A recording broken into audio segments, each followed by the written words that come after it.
არსებობს ორი ტიპის ბრაზი და მათ შორის განსხვავების გაგებამ შეიძლება შეცვალოს შენი ცხოვრება. პირველი ტიპი ეს არის ჯანსაღი ბრაზი.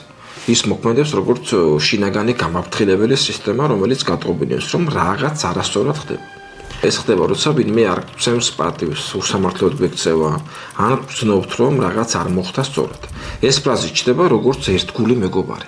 ასეთი ბრაზი რეალურად სასარგებლოა. ეს არის შენი გონების და სხეულის ხმა, რომელიც გეუბნება, რომ შენი საზღვრები დაირღვა და ყურადღება მიაქცია. მეორე ტიპი ეს არის დამანგრეველი ბრაზი. ეს არის ის ბრაზი, რომელიც გადადის რისხვაში.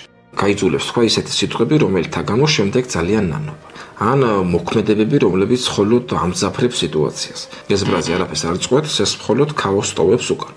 ჩვენ სამწუხაროდ ბავშვობიდან გვიგზავნებდნენ ბრაზის გამოხატვას. პატარა ადამიანის გაბრაზებას დიდი ვერ ეგუებოდა და ჩვენც ასეთი ქმედებით მივიღეთ როგორც შთაგონება, რომ გაბრაზება არ შეიძლება. ბრაზი ძალიან ხშირ შემთხვევაში არის ერთადერთი გამოსავალი, რომ დაიცვა საკუთარი საზღვრები. ზუსტად გაიგოს იმ ადამიანმა, რომ არ ხარ თანახმად ცუდად მოქცევაზე. ბრაზის გამოხატვისთვის არაა საჭირო ჩხუბი.